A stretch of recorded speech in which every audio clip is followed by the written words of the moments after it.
Tonight, 11 youths charged in a Task Force Guardian blitz. Regional home approvals on the decline. Bundy schools share in state government grants. And the Ocean Crusaders cleaning up our waterways. This is 7 News with Rob Brough.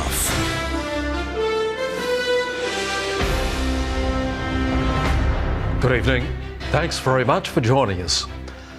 11 youths face numerous charges including assault, fraud and obstructing police in a week-long Task Force Guardian deployment to the Wide Bay. QPS says the initiative is aimed at conducting high-visibility patrols and steering young people away from a life of crime. There's no escaping the law for this 17-year-old from Dundowran, quickly taken into custody, charged with assault, obstructing police and allegedly pointing a replica firearm at motorists last July. He's one of 11 young people busted last week in Task Force Guardian's 7th deployment to the Wide Bay. During the operation, which lasted for 7 days, we very much took a community safety focus. Officers charged 11 youths with 24 offences, including fraud, theft and unlawful use of a motor vehicle. It involved detectives from Brisbane, local police and also our youth justice workers. Body cam vision shows a 17-year-old from Eli Waters and a 15-year-old Kawungan boy being arrested after allegedly stealing an Audi. What's important for police in particular to consider is that when that behaviour endangers the community, that we act appropriately and quickly. More than 1,300 young people have been arrested on more than 4,000 offences across the state since Guardian's inception in May last year. And 500 of those people have also been diverted away from the youth justice system. Data from QPS shows youth crime in the Wide Bay has dropped 38% in the first quarter of this year.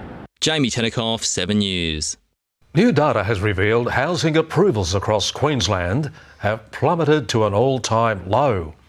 Unit approvals are especially weak, falling by 42% over the past 3 months. Housing supply is lagging behind demand at an alarming rate. The numbers are not great, given that we have this huge demand for housing. Last year, 32,000 dwellings were approved across Queensland. That's a drop in every region except the Wide Bay. It falls far behind the federal government's annual target of 49,000, while population growth is closer to 55,000. Because the price of properties increased here and the price of land, people I think are now finding some joy in the northern parts of Queensland. The latest data proving just as much. In central Queensland, approvals rose by 58% in the last 3 months, and in the far north by 36%. That growth is mostly attributed to standalone houses, but builders say units and townhouses will be vital to cater for the population boom. To get to the targets of 55,000 dwellings per annum, we absolutely need to be building more units. Builders are also being impacted by strict regulations, including accessibility requirements. We're just tied up by these rules that just aren't always logical and we can't understand. Tom Duffy, 7 News. The end of the financial year is fast approaching and the ATO has revealed what it's cracking down on in this year's tax returns. Work-related expenses, rental properties and income statements will all be heavily scrutinised. Some people are already crunching the numbers, eagerly waiting their yearly tax return. We'd love to get some back. We pay plenty. If we can get some back, that'd be good. Many Queenslanders will be claiming the essentials. Like a little bit of clothing, work boots. It's not much, just uniform from work. And the ATO will be watching closely. They're the most sophisticated they've ever been. It's scrutinising 3 main types of lodgements this year. The first is working from home deductions. The second is repairs and maintenance on investment properties. And the third one is people not including all their income in their return at tax time. One big tip for taxpayers. You haven't spent the money or you don't have an invoice or receipt for it, then don't claim it. And try not to go crazy with end of financial year bargains. You don't need them. There's no point in getting the government to pay a third because you still have to pay the rest. All tax returns must be lodged or looked over by a tax agent by October 31. Those who don't could be slapped with a fine of more than $1,000. We are, though, focused specifically on those that may choose to try and do the wrong thing. Georgie May Walker, 7 News. Schools across Bundaberg will receive nearly $2 million in state government grants. Bundy High School students say they're excited about getting new facilities, which include an upgraded tuck shop and a multi-purpose court. The member for Bundaberg went back to school today for his take on show and tell. Well, today I can announce that the Miles Labor government is transforming Bundaberg State High School, but also many schools right across the Bundaberg electorate. Transforming them with nearly $2 million in state government grants, aimed at giving students a better place to learn and grow. It's something we're frequently hearing in the school, that we need better resources and better facilities for our sports and our tuck shop. North Bundaberg and Bundaberg State High will share in just under $650,000 for a new canteen, as well as new and refurbished sporting facilities. So we're trying to make sure that we can upgrade courts such as the one to my right, which is really within a tight, small, confined space of the school. 5 other schools will also share more than $1 million towards upgraded playgrounds, tuck shops, kitchens and appliances. These initiatives are extremely important to schools right throughout regional Queensland. Jamie Tenikoff, 7 News. Rail company Horizon has released images of frightening near misses at level crossings at the launch of its national safety campaign. Since 2016, there have been 27 fatal collisions at level crossings across the country. This is what train drivers see far too often, and this impatient driving can have serious consequences. Level crossings are dangerous. If you don't obey the signs, it could involve an impact of a vehicle or a pedestrian. Since 2014, there have been 27 fatal collisions and countless near misses at level crossings across Australia. It's prompted the country's largest rail freight company, Horizon, to launch a new safety campaign. Our campaign is about pushing the message to respect the sign. Lives are on the line. Original train driver Hayley Hess features on 20 billboards across Australia and hopes to encourage more people to be vigilant near train lines. Having experienced a near miss in the past, I have seen firsthand the risks people can take trying to beat the train across the tracks. The campaign is designed to be timeless, to help save as many lives as possible. We've obviously made video, we've made a lot of material that can actually go on social media, we've got children's education packs. And look, level crossings are your friend. The flashing lights are your friend. They're there to protect you. Look both ways. Slow down. Police are also reminding drivers if they ignore warning lights, they will receive a $400 fine and lose 3 demerit points. Ben Meehan, 7 News. Bundaberg's Ocean Crusaders spent yesterday removing 560 kilograms of rubbish from the Burnett River. Among the litter were abandoned gazebo frames, plastics, fishing gear and packing material. The group's seeking volunteers for its river clean-up tomorrow morning. You can register via the Ocean Crusaders Facebook page. Doing a wonderful job. We'll take a break in a moment. We'll have a look what's happening around the region over the weekend. And CCTV captures burnouts at a Maryborough hooning hotspot.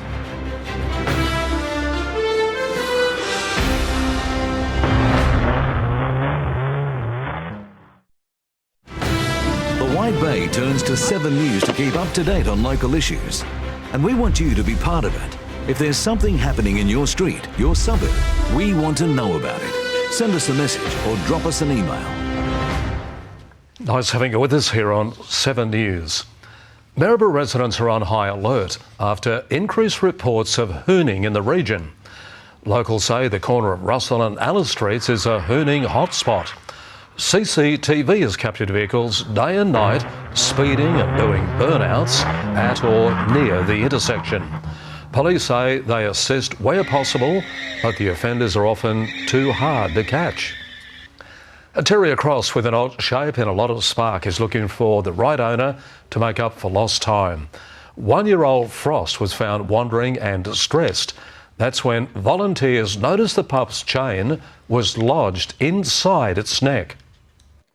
He has the head of a terrier, a body like a dachshund, and the classic colouring of a border collie. He's actually a little bit of an unusual character.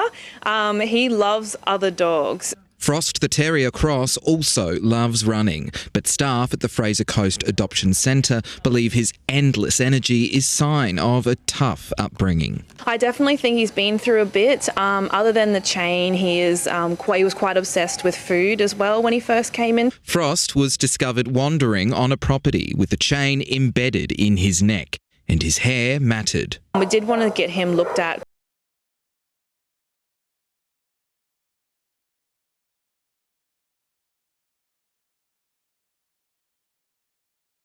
Previously. And there's no better time to adopt, with the centre housing more dogs than usual. So if people are interested in coming down to meet any of our dogs and to meet Frost, we are open 7 days a week. Tom Duffy, 7 News. Let's have a look now what's happening around our region with Melissa Davis. Thanks, Rob.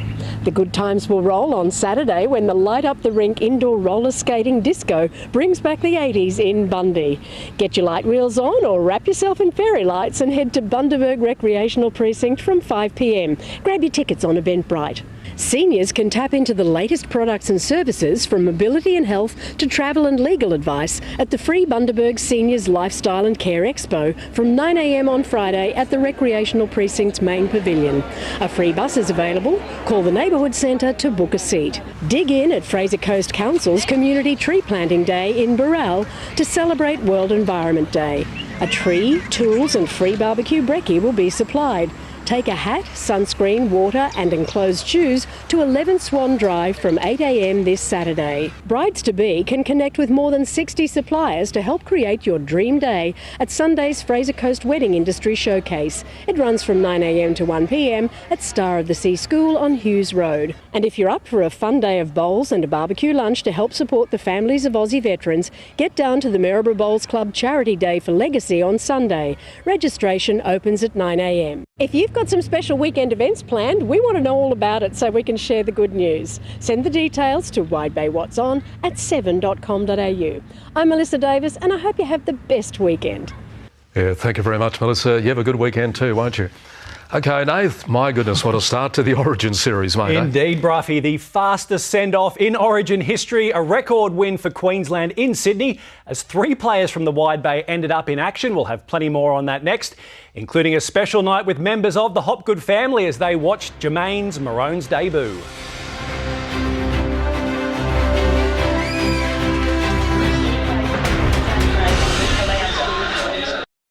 Stream 7 News anywhere, anytime, live and on demand on 7plus. And with 7news.com.au, you'll know the news now.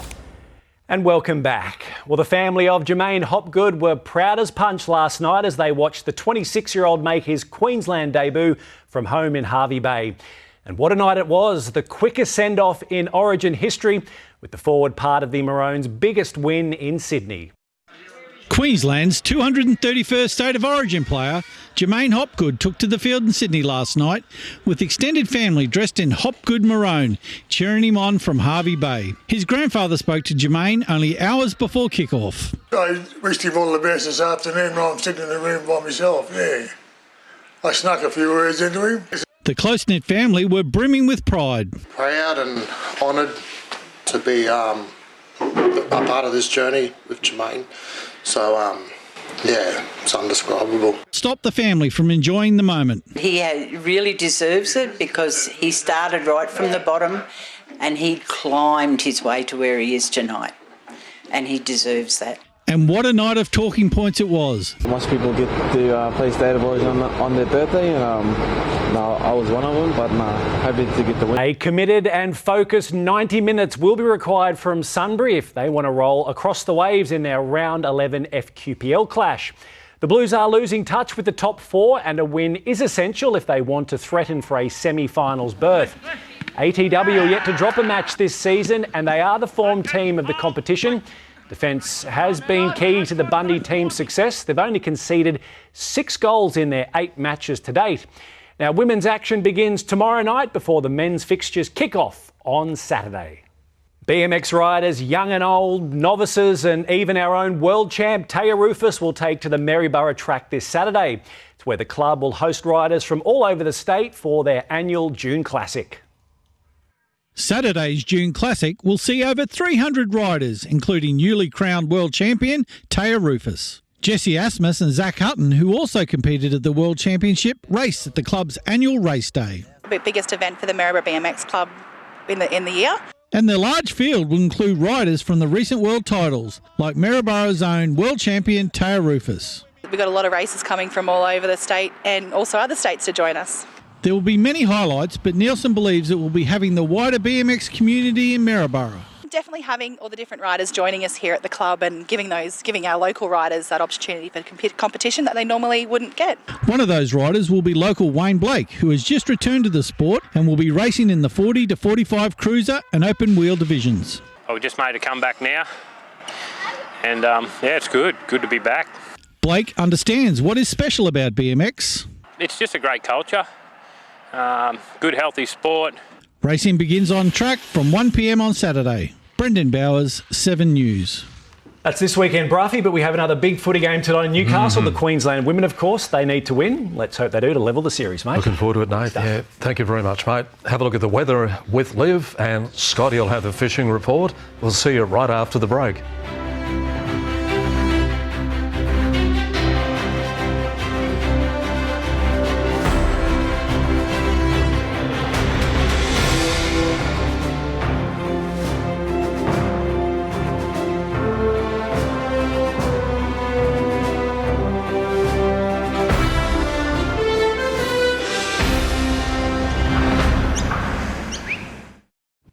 Good evening, Livio, Regano with tonight's weather. Well, today was meant to have been the dodgy transition day to a sunny weekend, and there was talk of increased cloud and threats of showers that never really eventuated.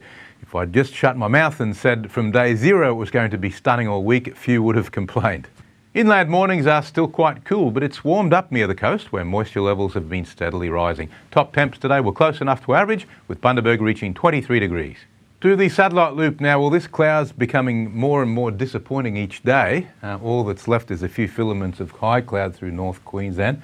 The southern stuff's mainly broken up. We did see a few light showers around the Darling Downs, especially the Granite Belt last night, and we will tomorrow. It's the one place left in Queensland with that residual southwest wind that may get some cloud and shower activity. The rest of the state will be dry as a chip.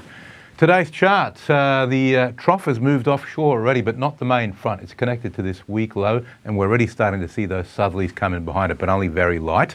It's enough to start clearing out some areas, but not quite the Darling Downs just yet. Certainly further north, it's been a very, very nice day. Tomorrow's chart, the cold front now moves in full force out to sea, and we see that those southwesterlies start to kick in. This will really clear out all the cloud, leaving clear skies statewide, except for the upslope winds around the Granite Belt, which could cause some showers. And then on the outlook chart, more of the same. We have a beautiful, typical midwinter position of the high anti-clockwise winds, a guaranteed dry, cool situation for the whole state. Now, the latest from BOM, the boating forecast for Hervey Bay waters, southwest winds between 10 and 20 knots tomorrow, a little bit lighter on Saturday, just 10 to 15 knots, same again for Sunday, not too strong. Gary offshore, southwesterlies starting at 10 to 15 knots tomorrow, continuing at 10 to 15 on Saturday, seas under a metre, but then picking up to 15 to 20, same direction for Sunday.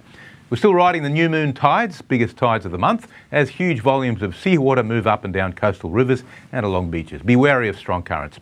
The Wide Bay Burnett, a sunny day after some inland frost. Bundaberg 9 to 21 degrees. Gympie and Hervey Bay also 21, Maryborough 22. Looking ahead for Bundaberg, should be a glorious weekend for the great Aussie outdoors, so make the most of it. Nice and cool, especially at night, but warming up from the middle of next week. And that's all, folks. Pleasure to have your company. Thanks for watching 7 Local Weather. I'll be back tomorrow with more. Hope you can join me. Now it's over to Scott Hillier with the Fishing Report. Yeah, good on you, Liv. Well, cool conditions this week has seen those winter species really start to turn up. Now for the weekend, really good run on the tide thanks to the new moon. I'm thinking the inshore pelagic fishing should be pretty red hot. Here's a couple of tips. Now, as I always say, that early morning tide change will be the go to chase a couple of mackerel species. Look for your bait areas, a little bit of current. Now, most are being caught on trolled whole baits of gar, your ribbon fish, or even pilchards. at around that 4-knot speed. With a few belting, those bigger, deep-diving, hard-bodied lures trolled a little bit quicker. Now, also, casting 20-gram slugs are seeing a couple of the smaller mackerel and still a few good tuna getting around as well. Dolphin fish out on the local fads cannot resist an unweighted livey, so make sure you get a couple of liveys and try that. Also some good cobia on the wrecks taking live bait along with knife jigs and soft plackies. Hey, throw the pots in, still good muddies getting around as well. Now check this out, Mike was all smiles when he fished off his local pontoon under the cover of darkness to land this lovely flathead. Good on you, Mike. Now, if you are chasing more outdoor action, make sure you join me Saturday 5:30 for Creek to Coast. I'm doing a fishing special over in Tasmania. One not to be missed. And if you hit the water, I hope you bend a couple of rods. See you next week. Scotty, wonderful, mate. Thank you very much. And lovely having your company. We'll see you tomorrow night. And a reminder, catch up on anything you missed on our 7plus app or our page, 7news.com.au. Take care. Good night.